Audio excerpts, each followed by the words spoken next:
My guy is just such a beast. Alright guys, welcome to the video today. Your boy is on his own account for this video. I got a new weapon from that stupid emo trash guy in the tower, like All Jalal or something. And we got the dead orbit shotty, baby, the Gravity Slingshot. So very quickly taking a look at it, the first perk is not so good for PvP. It's called Field Prep, which increases your ammo reserve. You don't really need this in PvP because you're never getting ammo in your reserve. And if you do, you're not going to get so much in your reserve that you need, a perk to give you even more. So it's kind of a throwaway. You also have a choice between tactical mag and accurized rounds. Accurized rounds will give you a little bit of stability, as you can see on the bottom right corner of the screen, and then tactical mag will slightly increase stability, increase reload speed, and slightly increase magazine size. Moving on to your barrel options, you have barrel shroud, and you also have smoothbore, which looks appealing. It looks amazing. Like, oh my god, you idiot, why aren't you running this? No, use your intellect.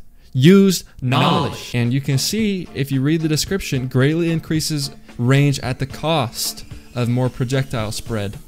You don't want that. So I'm running rifled barrel. You basically never want to have any perk that increases bullet spread on a shotgun. You just look at it. Would you just look at it? Oh my god. I mean, just get a look at that.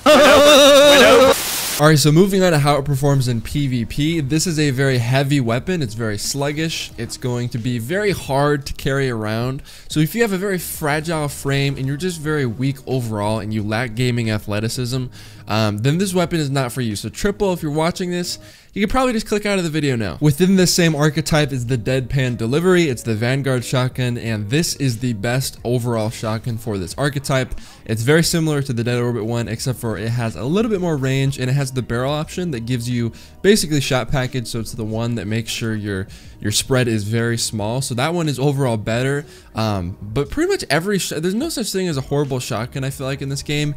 And the dead orbit one definitely feels good.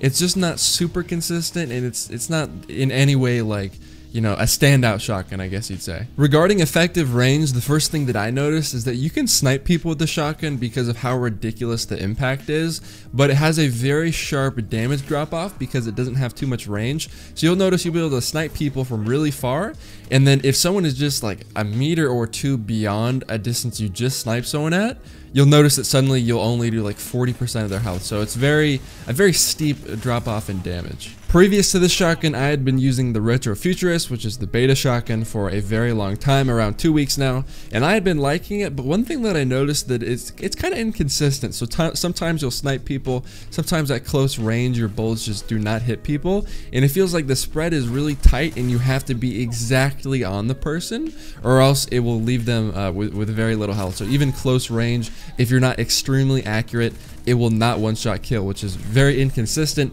If it kind of led to me sliding up into groups of multiple people, and my shotgun doesn't kill anyone because I slide at the one guy, I shoot him, and then I turn around to the next guy, and then I realize, the guy behind me isn't even dead. He's like 50% health. A pretty accurate comparison between the two is, imagine you're in a contest and you have to hit the very center of the dartboard in order to knock it down, and it counts as like 1 point, right? And then it comes back up and you have to knock it down again, and you have to see how many times you can knock down the dartboard by hitting it exactly in the center in a 30-second period. And the Retro Futurist is kind of like the dart, right? You can throw it quicker, you can be more accurate. It's very tight spread, but you have to be more accurate. You have to hit the very center, and chances are you're gonna miss the target several times and not knock it down. And let's just say you're in a competition doing the same exact thing, trying to knock down the dartboard, but instead the person you're competing against is using this shotgun, and this shotgun is like if you're throwing bricks at the target. It's gonna take longer to throw them, but you're literally going to break the thing and knock it down every single time. I like this shotgun a lot. It's pretty solid and it's pretty good for its archetype. However, the deadpan delivery is slightly better. The only thing that I don't like about it is how it doesn't have that much within the range category. So even though you'll snipe people sometimes, if they get just a meter beyond that sniping distance, you'll suddenly just do like 50% of their health. So it's a little bit inconsistent, but as far as hit registration and making sure that you pretty much never hit marker someone at close range, it is very good for that, and that's why I like using it. I like it a lot more on my Hunter because I feel like I can move around faster with it than my Warlock. But either way, very good weapon. If I had to rate this weapon, I would probably rate it 7 triple recs out of 10 trash incompetent players that think New Monarchy auto rifles suck, even though they're really good and I think they're amazing. And remember guys, this weapon is a big boy, so if you're suffering from low testosterone and you put this thing on, guess what your testosterone is right now? Flourishing.